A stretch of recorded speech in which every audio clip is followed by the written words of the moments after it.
Oke, setelah tadi kita membahas mengenai tingkatan norma, sekarang kita beralih ke jenis-jenis norma. Ternyata norma di masyarakat itu banyak sekali klasifikasinya, banyak banget jenisnya. Yang akan kita bahas untuk pertama kali yaitu adalah norma agama, ya. Norma agama ini merupakan norma yang sifatnya mutlak bagi penganutnya karena memang firman-firmannya itu langsung datang dari Allah Subhanahu wa taala. Aturannya itu langsung Allah yang buat, ya. Nah, ketika kalian mengikuti sesuai dengan ajaran agama kalian, itu kalian akan mendapatkan keselamatan di akhirat. Tetapi kalau misalkan kalian melanggar norma-norma tersebut, itu kalian akan mendapatkan hukuman yang entah hukumannya di dunia ataupun di akhirat. Salah satu contoh pengaplikasian norma agama dalam kehidupan sehari-hari, ya tentu seperti kalian lakukan setiap hari, yaitu melaksanakan ibadah sholat 5 waktu, ya. Kemudian kalian melaksanakan puasa di bulan Ramadan, begitu ya. Itu merupakan salah satu bentuk aplikasi dari norma agama. Yang selanjutnya, jenis norma yang kedua yaitu adalah norma kesusilaan. Nah, norma ini merupakan norma yang berasal dari hati nurani. Norma ini juga bersifat universal, artinya semua orang memilikinya, tetapi perwujudannya saja yang berbeda. Bentuk dari pelanggaran norma kesusilaan ini contohnya seperti pembunuhan, pencurian, dan lain sebagainya.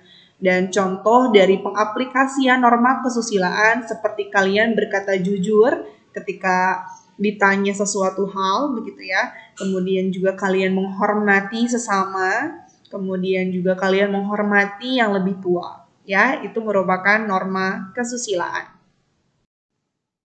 Norma selanjutnya yaitu adalah norma kesopanan. Norma ini berpangkal dari tingkah laku manusia di dalam sebuah masyarakat. Norma ini bersifat relatif karena standar kesopanan setiap daerah itu berbeda-beda. Nah, yang termasuk ke dalam norma kesopanan contohnya adalah cara kalian berpakaian, cara kalian berbicara, dan lain sebagainya. Misalkan contohnya adalah disebut bahwa pakaiannya itu sopan ketika menutupi aurat, misalkan ketika dandanannya rapi, tidak mencolok, tidak memakai perhiasan yang berlebihan, itu dikatakan sopan. Nah, tetapi ada di sebagian daerah yang disebut dengan sopan ya selagi itu tidak mengundang hal-hal yang negatif begitu ya, ya itu juga dikatakan sebagai suatu tindakan yang sopan. Ya, jadi Bunda bisa katakan bahwa norma kesopanan ini bersifat relatif. Artinya di setiap daerah punya standar atau kriteria kesopanan yang berbeda-beda.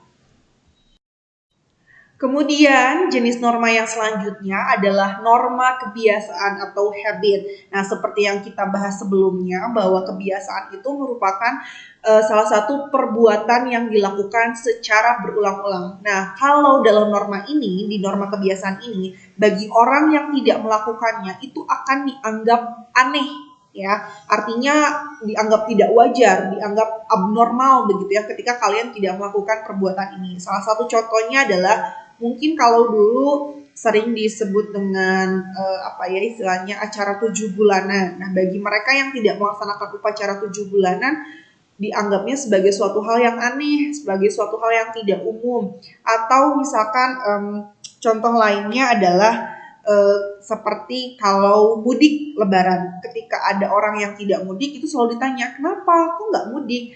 Padahal ya itu sebenarnya ya boleh-boleh aja, mau mudik, mau enggak, ya itu mah bebas. Tetapi akan menjadi sesuatu yang aneh ketika orang lain mah biasanya itu kalau Idul Fitri itu mudik, tapi ini ada yang enggak, ya itu salah satu bentuk dari norma kebiasaan atau habit. Dalam jenis norma yaitu adalah norma hukum atau laws, ya.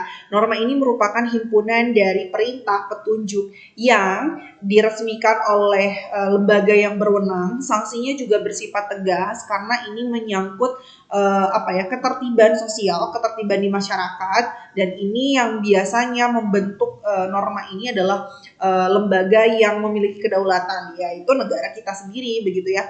Mereka membuat peraturannya dengan tegas, sanksinya juga tegas, dibuatnya secara formal, ada lembaga yang sah untuk menerapkannya, kemudian ada juga lembaga sah yang memberikan sanksinya begitu ya. Salah satu bentuk kita taat terhadap norma hukum contohnya apa? Ya, contohnya adalah ketika kalian mempunyai SIM ketika berkendara atau memakai helm berstandar nasional begitu ya, ketika kalian berpergian menggunakan kendaraan bermotor. Atau contoh lainnya adalah ketika kalian menaati peraturan lalu lintas, yaitu dengan mengikuti lampu merah yang ada di jalan raya. Nah, itu salah satu bentuk penerapan dari norma hukum. Jadi, Bunda tegaskan sekali lagi bahwa dalam jenis-jenis norma itu ada norma agama, ada norma kesusilaan, ada norma kesopanan, norma kebiasaan, dan yang terakhir adalah norma hukum. Nah, ternyata selain jenis norma yang sudah Bunda sebutkan sebelumnya, ada juga norma sosial yang mengatur masyarakat itu berdasarkan resmi atau formal tidak formalnya. Yang pertama ada norma formal. Jadi norma ini merupakan norma yang disahkan oleh lembaga yang berwenang begitu ya, dan sifatnya biasanya tertulis. Contohnya seperti konstitusi, KUHP, dan lain sebagainya. Sementara untuk yang norma non formal artinya memang norma ini tidak ada secara tertulis, tidak ada lembaga yang mengesahkannya. Biasanya norma ini merupakan hasil kesepakatan dari masyarakat yang diturunkan secara turun-temurun.